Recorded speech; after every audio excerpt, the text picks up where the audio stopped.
ஒரு மளிகை கடைக்காரரு நல்ல மளிகை கடை அருமையாக வியாபாரம் பண்ணுவார், கேட்டதை கொடுப்பாரு, யார் எது கேட்டாலும் சாயந்தரம் வாங்கிட்டு வந்து கொடுத்துருவார். அவர் ஒரு நாள் வெளியே வந்து பார்த்தா ஒரு பக்கத்தில் வந்து ஒரு கட்டடம் கட்ட ஆரம்பிச்சிட்டாங்க. அவங்ககிட்ட போய் கேட்டார், என்னங்க அப்படின்னு கேட்டார்.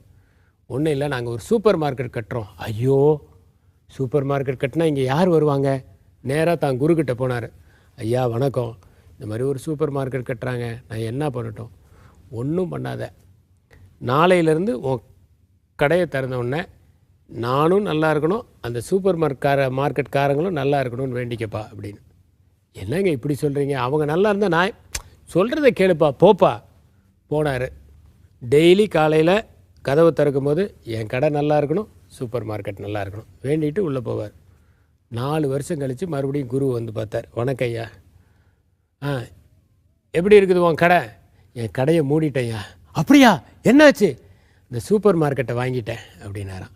ஓ, வெரி குட் வெரி குட். அதாவது பாருங்கள், ஏத்தா அப்படி இருக்கணும்னு நல்லா இருக்கணும்னு பிரார்த்தனை பண்ணதுனால இவன் சூப்பர் மார்க்கெட்டை வாங்குகிற அளவுக்கு இவனுடைய பொருளாதாரம் இம்ப்ரூவ் ஆயிடுச்சு. இதுதான் நல்லெண்ணம் ஏற்படுத்துகிற அதிர்வலை. நம்ம நல்லதை நினச்சோம்னா எந்த மாற்றம் ஏற்பட்டாலும் அதை சமாளிக்கலாம். அந்த மாற்றம் நமக்கு சாதகமாக இருக்கும்.